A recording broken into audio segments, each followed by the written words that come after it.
Bonjour tout le monde et bienvenue dans cette deuxième vidéo qui sera donc consacrée au deuxième chapitre de sociologie. Alors un chapitre qui va être beaucoup plus court que le précédent, où il n'y aura que deux petites vidéos, qui seront toutes plus courtes aussi que celles du chapitre d'avant, donc tout va bien.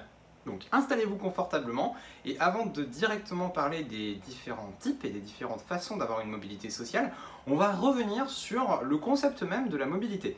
S'il y a mobilité sociale, ça veut dire forcément qu'il y a des inégalités et qu'il y a donc des positions qui sont meilleures que d'autres.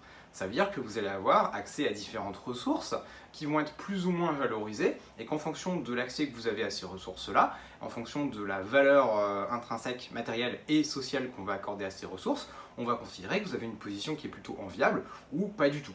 Par exemple, si vous êtes un élève qui avait la chance d'avoir un magnifique maillot de l'équipe de France avec les 2 étoiles brodées dessus, vous avez à la fois une ressource rare, on n'a pas encore beaucoup des maillots, et c'est socialement valorisé. Les autres élèves admirent votre beau maillot de l'équipe qui est championne du monde. Alors, vous l'aurez compris, c'est cette hiérarchie qui se met en place vis-à-vis des ressources, c'est quelque chose de dynamique, c'est une construction sociale, c'est quelque chose qui bouge, qui évolue. Si vous prenez un autre exemple, on prend une perruque par exemple, vous êtes au XVIIIe siècle, vous êtes à la cour du roi à Versailles, vous portez une perruque, c'est un signe d'opulence, de rang social élevé, il n'y a pas beaucoup de perruques et se prosternent devant vous. Aujourd'hui, vous portez une perruque, il y a plein de perruques, c'est pas du tout socialement valorisant, donc ce serait même complètement ridicule, ce serait contre-productif de porter une perruque de type Louis XIV, quoi. Voilà, donc c'est bien quelque chose qui va évoluer.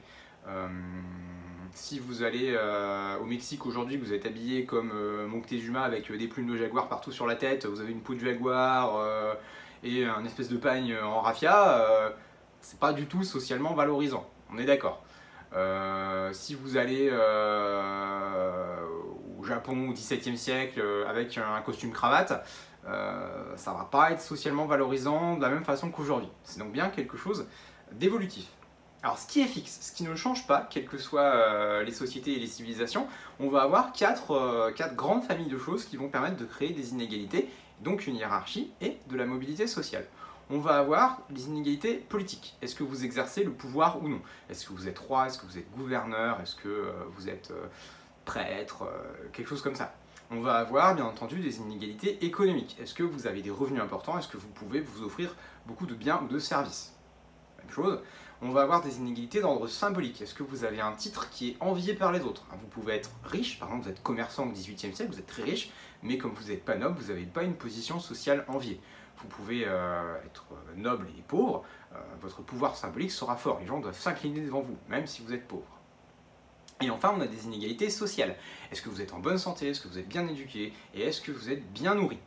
Alors nous, dans notre société occidentale capitaliste de marché, on considère que la matrice des autres inégalités, ce qui est, on va dire, la plus importante, celle qui peut être à la source des autres, ça va être économique. Si vous avez un revenu important, vous allez avoir la chance probablement d'exercer le pouvoir sur autrui. Vous allez avoir un pouvoir symbolique puisque vous allez être envié pour vos revenus et votre réussite. Et socialement, vous allez pouvoir vous offrir une bonne éducation et des soins de santé. Donc on considère que l'économie va être la chose la plus importante dans la définition de votre statut social. Voilà, donc ça c'était pour la source des inégalités. Et on va pouvoir passer maintenant à la deuxième partie qui va être vraiment les mobilités sociales à proprement parler. Alors il y a 6-7 façons, pas mal de façons, on va dire, d'acquérir de la mobilité sociale. Pardon, force de parler. Alors, on va y arriver, je vais arriver à finir la vidéo sans mourir. Donc, on va avoir deux types de mobilité qui vont être la mobilité sociale et la mobilité professionnelle. La mobilité sociale, vous changez de groupe social. La mobilité professionnelle, vous changez de groupe professionnel. Fondamentalement, la mobilité sociale, vous allez passer, je sais pas, vous êtes médecin et vous jouez, je sais pas, au tennis, au foot, vous jouez au foot. Si l'équipe de foot auquel vous appartient gagne, je sais pas, le championnat d'Europe, bon bah du coup, vous allez avoir une meilleure position sociale, votre position symbolique va s'être améliorée, vous allez être envié par les autres joueurs de foot qui se disent « Ah, les champions, super ». D'un point de vue professionnel, si vous êtes médecin généraliste et vous devenez chirurgien spécialisé, c'est pareil. Vous avez une évolution professionnelle, vous avez un meilleur emploi, une meilleure qualification et un meilleur revenu. Si vous êtes ouvrier, vous passez chef d'entreprise en créant une PME, ça change. Voilà, tout simple.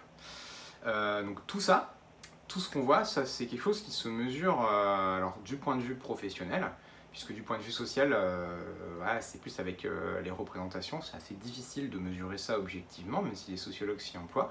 Et ce que fait l'INSEE, c'est qu'elle a créé, comme vous l'avez vu dans la vidéo d'avant, les PCS, professions et catégories socio-professionnelles, puisque là en fait on prend votre profession, on considère que votre profession entre guillemets correspond à plus ou moins une case, et on va permettre d'évoluer. Non, on va permettre de mesurer votre évolution à partir de votre PCS. Donc votre mobilité sociale ou professionnelle, les deux vont se mesurer avec les PCS de l'INSEE. Et toutes les mesures qui sont faites par l'INSEE proviennent de ces PCS-là. On a deux types de mobilité que vous savez déjà. On peut monter, mobilité ascendante, on peut descendre, mobilité descendante. Alors a priori, on est plutôt quand même sur un concept de mobilité ascendante, c'est beaucoup plus commun, heureusement, que la mobilité descendante, où vous êtes socialement déclassé. Donc pour finir, on a 4 grandes façons, grands types de mobilité. On a la mobilité intergénérationnelle, ça veut dire que vis-à-vis de vos parents, vous avez une meilleure ou une moins bonne position professionnelle ou sociale. Vos parents étaient facteurs, vous devenez PDG de la Poste, mobilité intergénérationnelle, vos parents étaient considérés comme, on va dire, ouvriers, et vous devenez cadre supérieur. Voilà, c'est mieux, pas de souci. Intergénérationnel, mieux que les parents. A l'inverse, on va avoir intragénérationnel à l'intérieur de la génération, donc c'est vous-même qui améliorez votre propre condition sociale. Donc là, c'est vous qui êtes facteur, et à force de pédaler, vous allez devenir chef de centre à la Poste. Vous avez vous-même amélioré votre condition sociale et professionnelle. Super.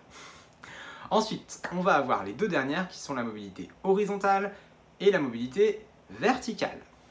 Alors la mobilité verticale, c'est quand vous changez carrément de CSP, de catégorie socio-professionnelle.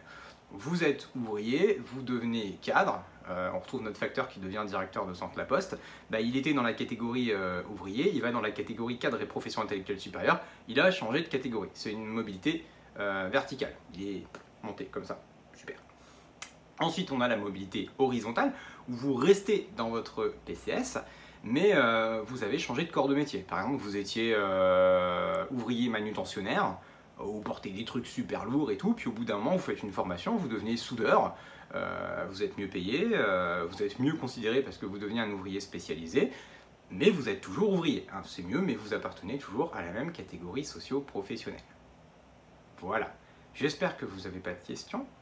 De toute façon, si vous pouvez les poser dans les commentaires, donc tout va bien. Vous pouvez poser des questions si vous en avez, ou directement quand vous me voyez. J'espère que c'est clair, et je vous souhaite une très bonne soirée, et peut-être à tout de suite.